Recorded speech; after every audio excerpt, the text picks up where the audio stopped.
Hey guys, welcome back to Tying Tuesday. My name is Kyle, and today we're going to be tying up the Pyramid Leech. A really cool pattern designed by Zach Thurman, Umpqua Signature Tire. Before I get started though, if you like and subscribe to our YouTube channel, it helps us keep making these videos and keep putting out great material for you. Let's get started.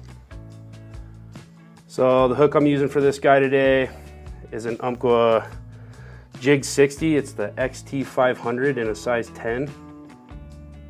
Get that in my vise there. And then the thread I'm using for this guy is a 6/0 Nano silk in black. So I like to get started right where that eye bend is there. I'm gonna work my thread back here. Cut out my excess. And I'm just gonna work this thread back towards the bend of the shank there, or the hook. Right there.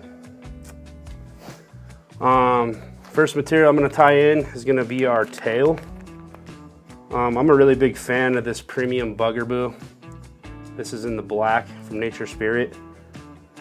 You can also use a blood quill too, but this stuff is really wispy and it's got really good movement. So I'm going to take a good portion of this off the side of that feather there.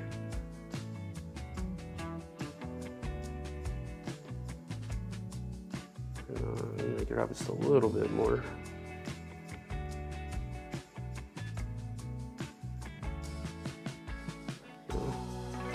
Try to get these tips as lined up as possible.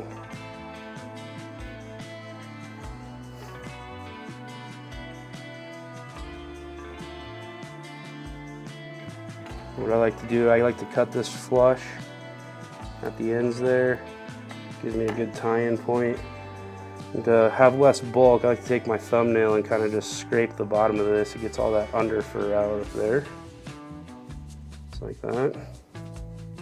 And I'm going to take my tips there and I'm going to tie it right on the back of this shank. Just like so. Work it back a little bit. Right there, and I'm going to work my thread forward. And that gives me a good transition, and if I thumbnail that extra fur out, it's not giving it a lot of bulk in the back there.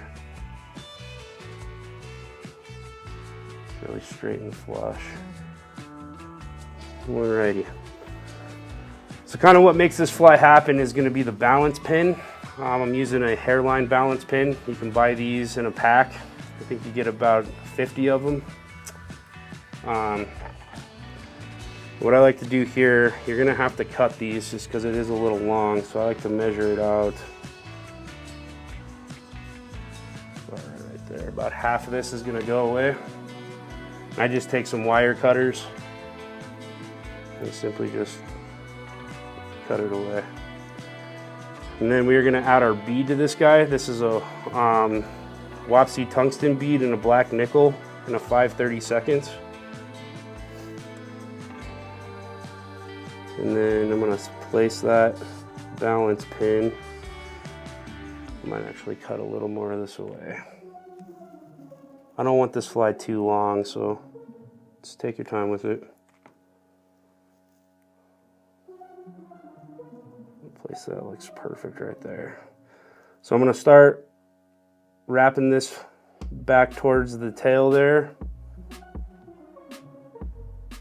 And you want to be careful with this rough edge right here because it will cut your thread. So just kind of do some loose wraps over the top of it and I get it covered up there.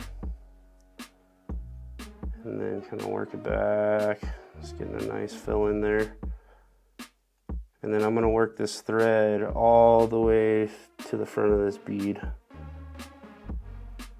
Something I did forget to say, I inverted that bead so the bigger hole is going to go towards the nail head and the smaller hole will go towards the back of the hook.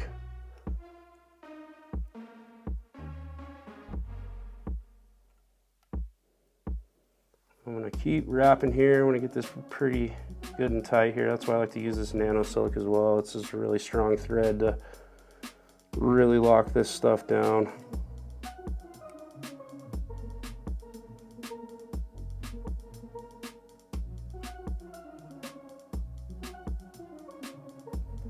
Really wrench it down there. There we go. All right, so last material for this fly is going to be our Arizona Diamond Dove Semi Seal. The color I have for this fly is the red and black. We don't actually source the red and black, or we don't at the moment. So a good way to get around this would be to take some Angora goat in black and mix it with some Prism ice dub in the red. And you can kind of get this same effect going on here.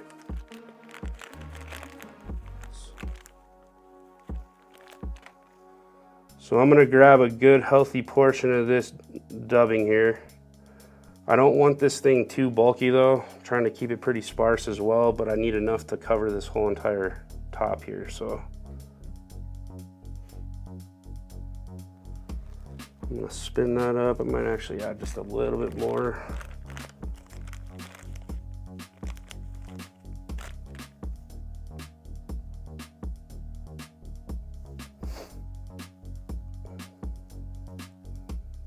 Another little clump there. There we go. Make sure it's straight. Sweet. We're gonna give this a spin.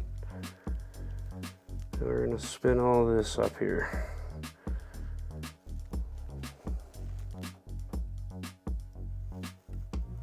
Once I got that done there, I like to take some kind of bristle brush or a metal brush or any kind of dubbing brush for that matter, and just kind of get these fibers on all the ones that are stuck kind of just loose there.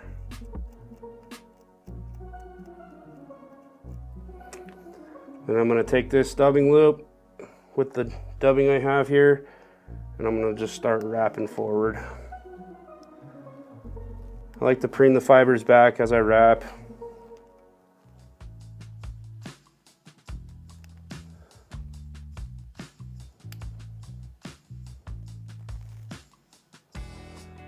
Just like so.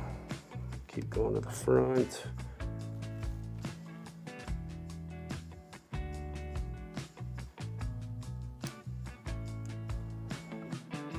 With this right tucked back in, find that bead pretty tight there, so just like that. Capture that off.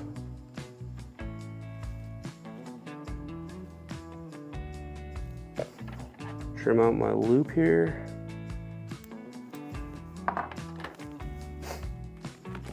Give this guy a whip finish.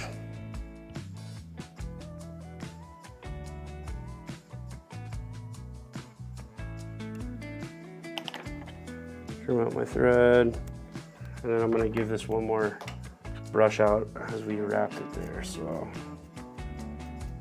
super buggy pattern, really good for stillwater. It's kind of what this was made for, Pyramid Lake, those big cutthroats, but it'll also work, you know, anywhere where you have trout in the stillwater. You can fish this under an indicator, you can strip it with a sinking line. Overall, just a really solid leech pattern. If you like this pattern today, you could give us a like and subscribe. You can find all these materials at AvidMax.com or come see us in the shop in Centennial. Thanks for watching.